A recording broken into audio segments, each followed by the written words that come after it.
Stevie, as always, let's start by looking at Saturday's game. A 0-0 draw against Hearts. You said at the time you felt the least we deserved was a point. Do you still feel, having looked back at it, that we created more than enough to go on and win the game? Yeah, I thought after a testing week, Jordan, that I thought we looked solid, compact as a team. Started right from the front with Kevin O'Hara leading the line in his defensive duties. Decky just in behind them, and Dom Thomas and Scotty Banks, asking what was needed of them in that regard. Big Vitas coming in, playing alongside Ewan Murray, Aaron Cumry and Josh Edwards with big fawners helped him at the back as well. So, delighted to get a clean sheet. Yes, Hearts did ask us questions at times during the game, but I did feel, having looked back at the game, that we created better chances. We've been very unfortunate not to take all 3 points. Ewan Murray's, had his header in the second half at Craig Gordon was a great save. Vitas has hit the crossbar, and Scotty Banks and Kevin O'Hara were very unlucky with chances that Declan had put them through. So, in all, disappointed with a point, which says a lot about the performance. When you look at the game overall, a clean sheet against Hearts, you know that you're going to come away with a positive result. Do you feel that it's just a case of building on that now? You maybe feel that it could have been 3, but it's a point on the board, a point that we had to work hard for, and it's about building on that now and starting to really build some momentum heading into those final 5 games of the season. Yeah, I think what you've said there, Jordan, it was important that the togetherness, the application was there from the boys, the fighting spirit, the game plan. They bought into the game plan, looking to hit Hearts on the counter-attack, being aggressive with our movements, cutting them open with passes to allow us to get goal-scoring opportunities.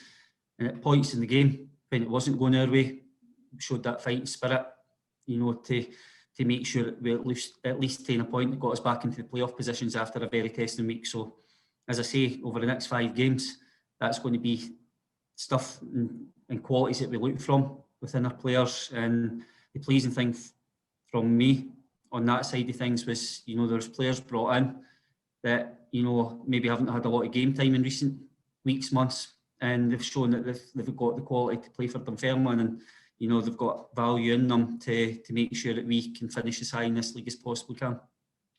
Looking at Saturday's game against Ayr, off the top of my head, I'm thinking at the 2 previous fixtures already this season, both ending 0-0. So why do you feel that both teams are maybe cancelling each other out in the 2 meetings so far this term?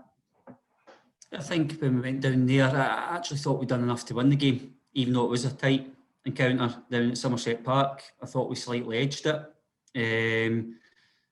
Probably the game back at East End, there wasn't very many chances from open play, so probably cancelled each other out, and that sometimes happens over the course of a season. But Ayr are under new management now with David Hopkin coming in. Will that make a difference to them?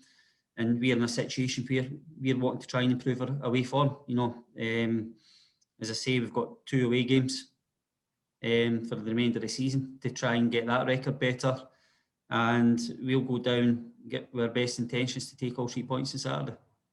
As you said, a different management team from the last time we played. Have you noticed anything different about Ayr that makes you reconsider your kind of strategy ahead of the match? No, I think you always do your homework on the team, and I don't see a massive difference in terms of the formation that we're playing. But like every management team, they'll put wee tweaks here and there to try and get that added advantage. So I'm going to go down to the game and watch Ayr against Dundee, with it being the next 2 games that we've got coming up, and see if there's anything I can pick up from that to help us over the next 2 games. As you said, Dundee next Tuesday as well, so games continue to come thick and fast. And again, something that you've said over the last few weeks, that the squad is going to be needed and is going to be tested in terms of the strength and depth that we had. As you said, guys like Vitas coming in on Saturday and really proving his worth. Even Craig Whiten, who was ineligible, not being in contention, and guys like Declan McManus putting in good performances. It really shows you that there is competition all over the park. Yeah, but that was the pleasing thing from Saturday as well. You could see the starting 11 the 3 boys that got off the bench, everybody applied themselves properly. So it'd be wrong of me to speak about certain individuals. And we are going to need that. You know, there's no way we're going to play the next 5 games with the same personnel in every game. That's just some of the challenges that we'll face, but every other team's going to face that as well. But what I was pleased was there was a reaction from the boys, you know, after which had been a very testing week, and that fighting spirit to make sure we finish in the playoffs. And in terms of other team news ahead of the weekend, Paul Watson missed out on Saturday, Stephen Whittaker missed out the last few games as well. How are they getting on?